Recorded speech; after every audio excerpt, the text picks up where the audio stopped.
风台就伫要来啊！各地农民甲渔民拢赶紧伫咧做防灾的准备。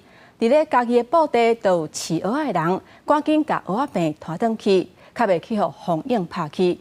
因若伫咧森林嘛有种木果的农民，伫咧固定芒仔树也有树丛，希望会当尽量减少损失。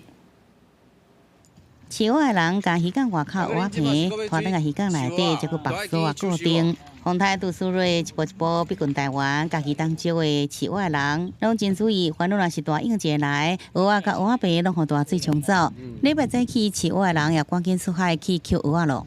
固定捡偌济，嘛无得捡伤济。人咧有限的啦。哦。啊，摆再偌济嘛有限的。那饲蚵仔的人烦恼，种果子的人也备受考验。森林这无果农民赶紧到果子园用竹篙，甲木果树拔掉咧，因为木果较重。若是风雨伤大，毋那么久，可能连木果树规丛拢互风吹倒去。木果啊拄好栽，无土落雨落吼，土软吼，落大雨，土软的木果生一摆吼，会翘起啦，会倒去啊。另外，台南大内油来啊，正要大出，不过油来啊树滚较浅，袂堪要雨水长期一直浸。农民只好加强来防范，希望甲灾情降到上低。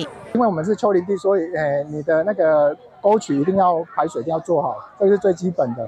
然后如果能更细心一点，你可以做一些铁架稳定树枝。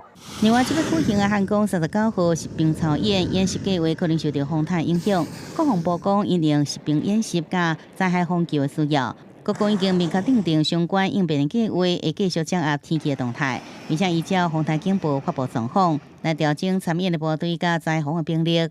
记者综合报道。